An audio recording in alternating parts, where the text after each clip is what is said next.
1-2 مہینے گزر جاتے اور مہینے کے 30-35 ہزار آنے لگتے تو اس کے بعد بتا دیتی تاکہ ان کو زیادہ برا نہیں لگتا۔ میرے پاس جواب تو ضرور تھا، لیکن میری خاموشی میرا گناہ بن گئی اور میری ماں کو یقین ہو گیا کہ کوئی نہ کوئی گڑبڑ ضرور ہے۔ میں نے اپنی دوست کو یہ بات بتائی تو اس نے کہا کہ جب تم کچھ غلط نہیں کر رہی ہو تو تمہیں پریشان ہونے کی کیا ضرورت ہے، اپنا خیال کیا کرو، ٹھیک سے کام کیا کرو، اپنی ماں کو موقع نہ دو، وہ بیچاری پہلے ہی پریشان ہے، تم جوان بھی ہو اور خوبصورت بھی ہو، اسی لیے ان کے دل میں الٹے سیدھے خیال آنا نارمل ہے۔ غلطی بھی تو میری تھی نا، مجھے امی کو پہلے ہی دن بتا دینا چاہیے تھا۔ میں نے ابھی اپنی امی کو بتایا نہیں تھا کہ مجھے کیا کام ملا تھا۔ دراصل مجھے یہ کام ایک ایسے شخص کے ساتھ کرنا تھا جو لاشوں کا پوسٹ مارٹم کیا کرتا تھا، اور مجھے اس کے اسسٹنٹ کے طور پر نوکری ملی تھی۔ یہ شخص دیکھنے میں کافی بوڑھا تھا، بہت ہی سنجیدہ تھا، ایسا لگتا تھا کہ جیسے یہ انسان ہے ہی نہیں۔ شاید اس کام کو کرنے کی وجہ سے وہ ایسا ہو گیا تھا۔ اس کے چہرے پر کوئی جذبات نہیں تھے، وہ بس اپنے کام میں لگا رہتا تھا۔ اس نے یہ کام پرائیویٹ شروع کیا ہوا تھا، اسی لیے مجھے بھی اتنی اچھی تنخواہ دے رہا تھا۔ جب اس نے مجھے یہ کام سکھانا شروع کیا تو میں بہت پریشان ہو گئی تھی۔ اس نے مجھے کہا کہ نہیں کر سکتی ہو تو چلی جاؤ یہاں سے، لیکن میں نے اپنے آپ کو سنبھالا، کیونکہ مجھے اس سے زیادہ تنخواہ اور کم وقت والی نوکری اور کہیں نہیں ملنی تھی، اور مجھے پیسوں کی سخت ضرورت بھی تھی۔ ایک دن پھر سے ایسا ہوا کہ میرے کپڑوں پر کچھ لگا ہوا تھا۔ ظاہر ہے جب اس طرح کا کام کیا جائے تو کپڑے تو گندے ہوتے ہیں۔ میری امی نے آج تو مجھے الٹی سیدھی باتیں سنانا شروع کر دیں، ان کے منہ میں جو آ رہا تھا وہ بول رہی تھیں۔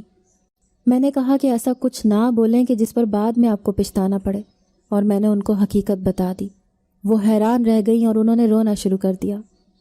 انہوں نے کہا کہ میری معصوم سی بچی کس قسم کے کام کرنے کے لیے باہر جاتی ہے۔ میں نے کہا کہ ایسے کاموں کے زیادہ پیسے ملتے ہیں، اور فی الحال ہمیں صرف پیسوں کی ضرورت ہے۔ پیسوں کے لیے تو لوگ کیا کچھ نہیں کرتے۔ کم سے کم یہ کام اپنی جگہ جیسا بھی ہو، لیکن اس میں میری عزت تو محفوظ ہے۔ میری ماں نے مجھ سے معافی مانگی اور کہا کہ بیٹا معاف کر دینا، 3 خوبصورت بیٹیوں کی ماں ہوں، نہ تمہارا کوئی بھائی ہے اور باپ بھی اس دنیا سے چلا گیا ہے۔ آئے دن ایسی خبریں سنتی رہتی ہوں، اسی لیے پریشان ہو گئی تھی۔ میں نے کہا کہ آپ فکر نہ کریں، میں کبھی بھی آپ کا سر شرم سے جھکنے نہیں دوں گی۔ دن تو اسی طرح گزر رہے تھے، لیکن پتہ نہیں یہ بات میری پھپھو تک کیسے پہنچ گئی تھی۔ میری ماں نے تو ان کو بتائی نہیں تھی، پر کوئی نہ کوئی گڑبڑ ضرور تھی۔ وہ ایک دن گھر پر آ گئیں اور انہوں نے کہا کہ تمہاری بیٹی نے کیسے کام شروع کر دیا، اسے سارے جہان میں کرنے کے لیے یہی کام ملا تھا۔ میں تو اپنے بیٹے کی شادی کسی ایسی لڑکی سے نہیں کروں گی۔ کوئی مجھ سے پوچھے گا کہ تمہاری بہو کیا کرتی ہے تو میں اسے کیا جواب دوں گی؟ میری ماں نے کہا کہ شادی کے بعد وہ یہ کام نہیں کرے گی، تو میری پھپھو کا کہنا تھا کہ پھر تم لوگوں کا گھر کیسے چلے گا؟ بلکہ اب تو تم لوگ اس کی شادی ہی نہیں کرواؤ گے، کیونکہ اب تو وہ پیسے کمانے کی مشین بن گئی ہے۔ میری ماں کا کہنا تھا کہ نہیں، ہم اس طرح کے لوگ نہیں ہیں۔ دراصل میری پھپھو یہ رشتہ توڑنا چاہتی تھیں اور ان کو کوئی بہانہ نہیں مل رہا تھا۔ بالآخر ان کو بہانہ مل گیا اور انہوں نے یہ رشتہ توڑ دیا۔ مجھے اس بات کا دکھ تو بہت ہوا، کیونکہ میں ان کے بیٹے علی سے محبت کرتی تھی، لیکن میں خاموش ہو گئی۔ ایک دن مجھے علی کا فون آیا اور اس نے کہا کہ میری ماں نے رشتہ توڑ دیا ہے۔ میں نے کہا کہ ہاں، اور تم نے اپنی ماں کو روکا بھی نہیں؟ اس کا کہنا تھا کہ یہ ساری باتیں ایک طرف رکھو، اگر مجھے تم سے شادی کرنی ہے تو میں اپنی ماں کی مرضی کے بغیر بھی کر سکتا ہوں، لیکن جس جگہ تم کام کرتی ہو وہ آدمی بالکل بھی اچھا نہیں ہے، مجھے اس کے بارے میں پتہ ہے۔ میں نے کہا کہ اب تم جان بوجھ کے یہ سب کچھ کہہ رہے ہو تاکہ میں یہ نوکری چھوڑ دوں، لگتا ہے تم نے اپنی ماں کے ساتھ مل کر یہ پلان بنایا ہے۔ اگر تم میرے گھر کا خرچہ اٹھانے کو تیار ہو تو میں یہ نوکری چھوڑ دیتی ہوں۔ اس نے کہا کہ تم بات کو غلط رنگ دے رہی ہو، تم بات کو سمجھ ہی نہیں رہی ہو، جو تمہارے دل میں آئے وہ کرو۔ میں نے کہا کہ ٹھیک ہے، جو میرے دل میں آئے گا میں کروں گی، اپنی فیملی کے لیے کر رہی ہوں۔ میں جانتی تھی کہ علی کوئی اتنا بہادر انسان نہیں تھا، وہ ہمیشہ سے ہی اپنی ماں کے اشاروں پر چلتا آیا تھا، وہ کچھ بھی نہیں کر سکتا تھا، اس کی صرف باتیں تھیں۔ ایک دن میں نے دیکھا کہ جس شخص کے ساتھ میں کام کرتی تھی اس کا نام ظفر تھا، اور کوئی آدمی اس کے آفس میں بیٹھا تھا۔ جب میں ادھر جانے لگی تو اس نے مجھے باہر جانے کا اشارہ کر دیا، لیکن میں نے شیشے سے دیکھا کہ وہ آدمی اسے ڈھیر سارے پیسے دے رہا تھا۔ اتنے پیسے تو کوئی رشوت کی مد میں ہی دے سکتا ہے، یا پھر کسی غلط کام کے لیے۔ ایسی جگہوں پر رشوت بہت چلتی ہے، لوگ اصل حقائق کو چھپانے کے لیے لاکھوں روپے دینے کو تیار ہو جاتے ہیں، پھر اس طرح کے لوگ لاشوں پر بھی کماتے ہیں۔ اگر یہاں پر یہ سب کچھ ہوا تو میں روک نہیں سکتی تھی۔ ویسے جس دوست نے نوکری لگوائی تھی اس نے کہا تھا کہ آدمی بھروسے والا ہے، ورنہ میں تمہاری یہاں نوکری کیوں لگواتی؟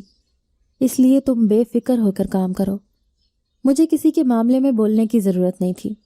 میں نے بول کر کرنا بھی کیا تھا اگر یہاں پر اس طرح کا کام ہو رہا تھا؟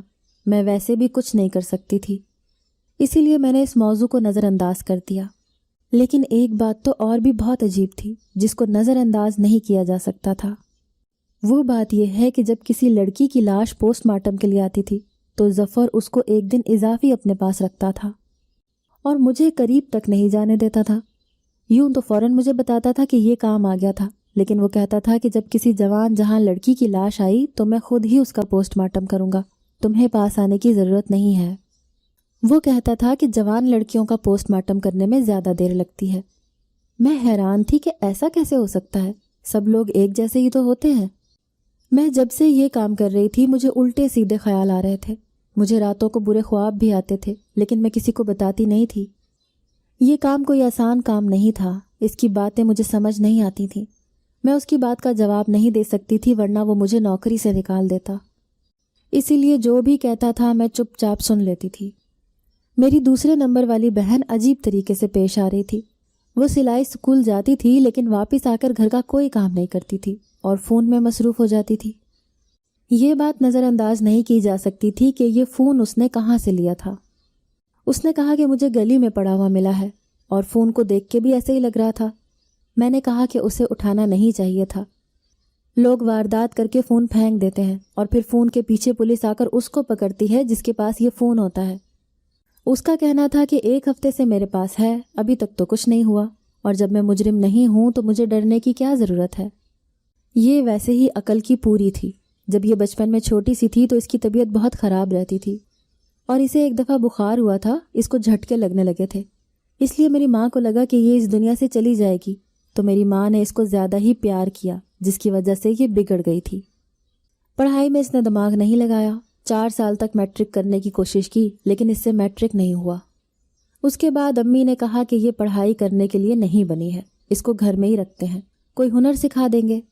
لیکن 2 سال سے اس کو سلائی کا ہنر بھی نہیں آ رہا تھا۔ میں نے اپنی امی کو کہا کہ اس کا باہر جانا بند کریں، اس کی فیس دے دے کہ ہم تھک گئے ہیں، اس کو کوئی کام نہیں آ رہا، لوگ تو 3 مہینے میں یہ کام سیکھ لیتے ہیں۔ اس بات پر وہ عجیب طریقے سے پیش آنے لگی اور اس نے کہا کہ مجھے باہر جانے سے روکا نہیں کریں، میں گھر میں بیٹھ کے کیا کروں گی؟ واپس آتی ہوں تو گھر کے کام کر تو دیتی ہوں، مجھے کام آتا ہے، بس 2 مہینے کا کورس رہ گیا، اس کے بعد مجھے پورا کام آ جائے گا۔ میری امی اس کی بات ٹال ہی نہیں سکتی تھیں، اس کی آنکھوں میں آنسو نہیں دیکھ سکتی تھی، اسی لیے انہوں نے کہا کہ 2 مہینے کی تو بات ہے، اگر وہ کہہ رہی ہے تو اس کی بات مان لو۔ میں نے کہا کہ ٹھیک ہے، لیکن 2 مہینے کے بعد یہ گھر بیٹھے گی اور چھوٹی بہن کو صرف پڑھائیں گے کیونکہ وہ پڑھائی میں بہت تیز تھی۔ میں صبح جلدی جاتی تھی، میرے پاس بھی آفس کی چابی ہوتی تھی۔ میرا کام ہوتا تھا کہ میں صبح صبح آفس کی تھوڑی بہت صفائی بھی کر دوں اور اگر کل کا کوئی سامان پڑا ہے تو اس کو صاف کر کر کوڑے میں پھینک دوں، کیونکہ ظفر صاحب تو 10 بجے آیا کرتے تھے۔ کبھی کبھی تو ایسا ہوتا تھا کہ اگر کوئی کیس نہیں آیا ہوتا تھا تو وہ آتے ہی نہیں تھے اور میں پورا دن ایسے ہی بیٹھ کے چلی جاتی تھی۔ پر آج جب میں آفس میں داخل ہوئی تو سامنے کا منظر دیکھ کر حیران رہ گئی، میرے منہ سے باقاعدہ چیخ نکل گئی۔ لیکن ظفر اتنی گہری نیند میں سو رہا تھا کہ وہ جاگا ہی نہیں۔ میں اسے حیران ہو کر دیکھنے لگی۔ آج کسی لڑکی کا کیس آیا ہوا تھا اور وہ اس کے پاس ہی زمین پر سو رہا تھا۔ دیکھنے والے کو تو ایسا ہی لگتا تھا کہ جیسے کام کرتے کرتے ہی سو گیا ہے۔ میں نے تھوڑا سا شور کیا اور نکلی کھانسی کی تو وہ اٹھ کر بیٹھ گیا۔ میں نے کہا کہ سر آپ ادھر ہی سو گئے؟ تو وہ مجھے دیکھ کر چونک گیا اور کہنے لگا کہ ہاں کام زیادہ تھا اسی لیے میں یہیں سو گیا۔ تم گھر چلی گئی تھی، پیچھے سے ایک کیس آ گیا تھا۔ میں نے کہا کہ آپ مجھے فون کر کے بلا لیتے، میرا گھر قریب ہی ہے۔ اس نے کہا کہ نہیں، تمہاری ضرورت نہیں تھی کیونکہ یہ لڑکی کا کیس تھا۔ میں نے کہا کہ ٹھیک ہے۔ مجھے اس شخص کی حرکتیں بہت زیادہ عجیب لگ رہی تھیں۔ مجھے پھر سے میرے کزن کی کال آئی اور اس نے کہا کہ وہاں پر کام کرنا چھوڑ دو، تمہیں نوکری کرنے سے نہیں روک رہا ہوں، تمہارے لیے میں نوکری تلاش کروں گا۔ میں نے کہا کہ تم تب کچھ نہ کر سکے تھے جب تمہاری ماں رشتہ توڑ کے چلی گئی اور آج کل تمہارے لیے جگہ جگہ رشتے تلاش کرتی پھر رہی ہے۔ اب تم اپنی شادی کی تیاری کرو اور میری زندگی میں دخل دینا بند کر دو۔ جب میں کام پر ہوتی تھی تو مجھے فون سننے کی اجازت نہیں تھی۔ لیکن میں نے فون کی طرف دیکھا تو میری ماں کی کال آئی ہوئی تھی۔ میں نے اپنی ماں کو کہا ہوا تھا کہ شام کے ٹائم مجھے کال کر کے بتا دیا کریں کہ کون سی چیز لے کے آنی ہے تاکہ میں بازار سے لے آیا کروں، پر یہ شام کا وقت نہیں تھا۔ تھوڑی دیر کے بعد دیکھا تو ان کی 4 سے 5 کالز آئی ہوئی تھیں۔ مجھے ظفر نے کہا کہ فون کی طرف کیوں دیکھ رہی ہو، کام پہ دھیان دو۔ پتہ نہیں کیوں میرا دل گھبرا رہا تھا۔ صرف سبزی یا کسی راشن کے لیے میری ماں مجھے بار بار فون نہیں کرتی تھی۔ ظفر تھوڑی دیر کے لیے وہاں سے گیا تو میں نے کال سن لی اور سن کے میرے قدموں تلے سے زمین نکل گئی۔ میری ماں کا کہنا تھا کہ میری دوسری نمبر والی بہن ماریا گھر واپس نہیں آئی ہے، نہ ہی فون اٹھا رہی ہے، پتہ نہیں کہاں چلی گئی ہے۔ میں بڑی پریشان ہو گئی۔ میں نے ظفر کو یہ سب کچھ بتایا اور کہا کہ مجھے جانا ہوگا۔ اس نے کہا کہ ٹھیک ہے۔ میں چلی گئی اور اسے تلاش کرنے لگی۔